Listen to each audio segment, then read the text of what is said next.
Dear friends, आइए synthesis को continue करें। हम लोग एक्चुअली सिंपल सेंटेंसेस को स्टडी कर रहे हैं। हमने छठा तरीका हम देख रहे हैं कि छठा कौन सा तरीका है जिससे हम किन्हीं दो या दो से ज्यादा क्लॉजेस को कंबाइन करके एक सिंपल सेंटेंस बनाते हैं। तो हम लोग देख रहे हैं नॉन फाइनाइट वर्ब्स का यूज, जैसे कैसे इन्फिनेटिव के बाद पार्टिसिपल्स को हम लोग देख रहे थे कि कैसे present participle, past participle, perfect participle का यूज करके हम दो या दो से अधिक क्लॉजेस को कंबाइन करके एक सिंपल सेंटेंस बनाते हैं। तो हम देख रहे थे लास्ट वीडियो में हम लोग कर रहे थे कि परफेक्ट पार्टिसिपल हम उस केस में यूज करते हैं जब इस तरह के दो एक्शन दिखाए जाते हैं जिसमें जनरली सब्जेक्ट सेम होता है, वो एक एक्शन करता है, उस एक्शन को कंप्लीट करने के बाद दूसरा एक्शन करता है। तो जो एक्शन पहले होता है उसको हम लोग परफेक्ट पार्टिसिपल में कन्वर्ट कर लेते हैं या चेंज कर लेते हैं। वो कैसे करते हैं? Having plus V3।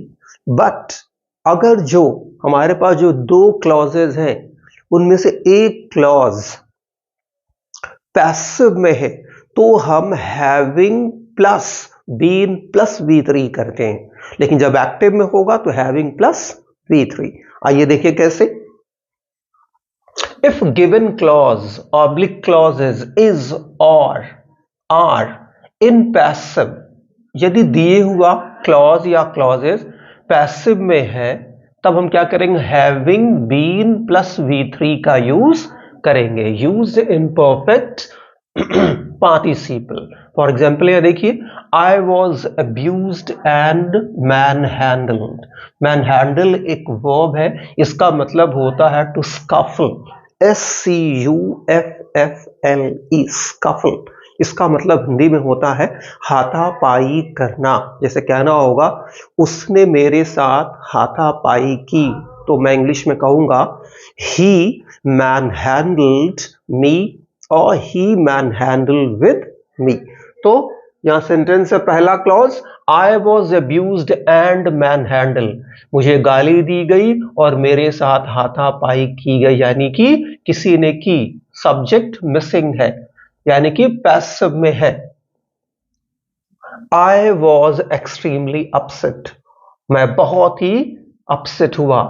देखिए एक यहां पे क्लॉज पैसिव में, दूसरी एक्टिव में। तो देखिए कैसे चेंज हो गया है। मैंने बताया कि जो क्लॉज पहला एक्शन दिखाता उसी को हमको परफेक्ट पार्टिसिपल में चेंज कर देना। देखिए having been abused and manhandled, ठीक है। Having been abused and manhandled, I was extremely upset, मुझे गाली दिए जाना और हाथापाई होने के कारण मैं बहुत ही अपसेट था। Next, they were praised by me, they were praised by me, उनकी तारीफ मेरे द्वारा की गई, यानी कि पैसिव। they were happy, वो खुश थे। तो पहले क्या हुआ? तारीफ की गई तब वो खुश हुए हैं। तो देखिए पहले वाला जो वर्ब है इसको हमने, पहले क्लॉज के वर्ब को हमने परफेक्ट पार्टिसिपल में चेंज कर दिया। कैसे? Having plus been plus V3। तो having been praised by me, they were happy. यहां हैप्पी को मैंने यहां लिख दिया है। अब देखिए किसका अगला, ये जो है ये सेवेंथ तरीका है। किसको? एक से ज्यादा क्लॉजेस को कंबाइन करके, कंप्रेस करके एक सिंपल सेंटेंस बनाना। और एक चीज मैं आपसे बार बार कह रहा हूं, ध्यान रखिएगा, सिंपल सेंटेंस में सिर्फ एक फाइनाइट वर्ब होता है। आइए देखिए कैसे।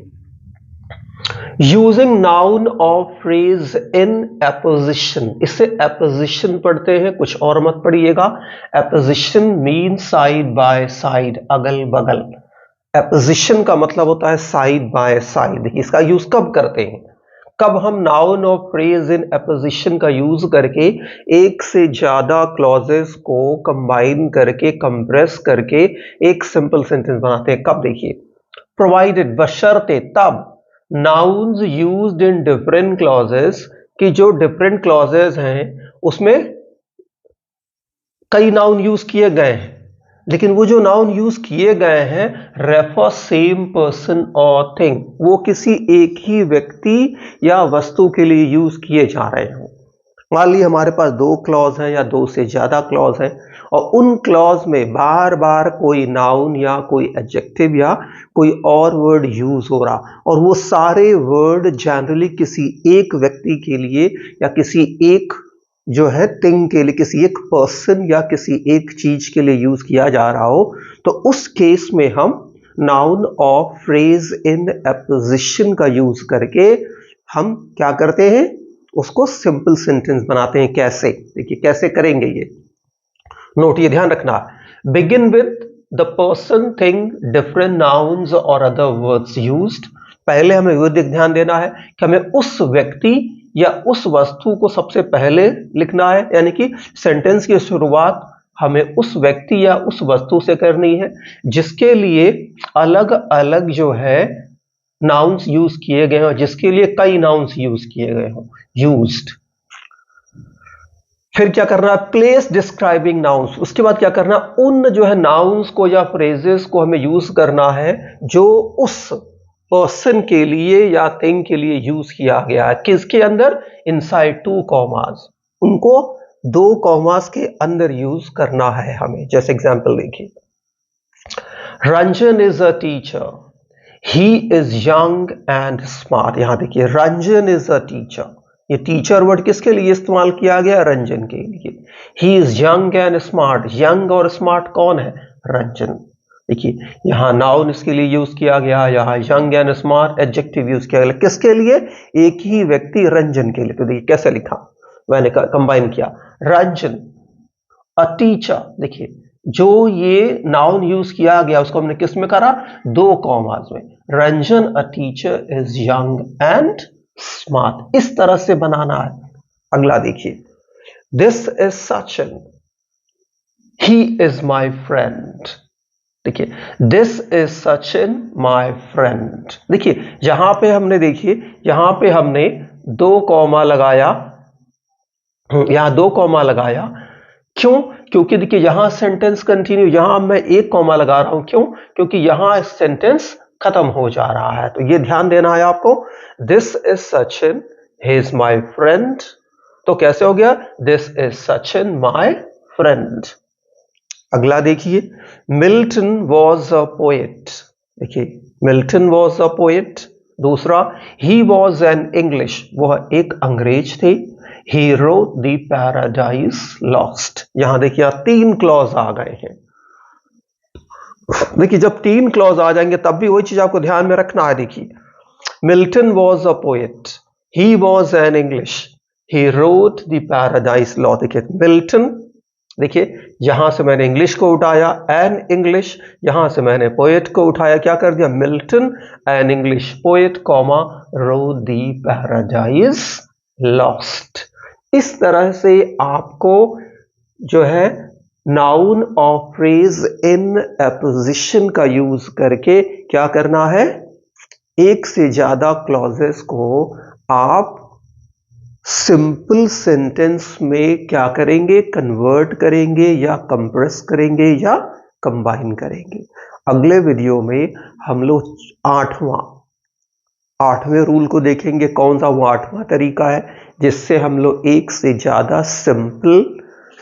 ज्यादा क्लॉजेस या जो है एक से ज्यादा क्लॉजेस को मिला करके एक सिंपल सेंटेंस बनाते हैं।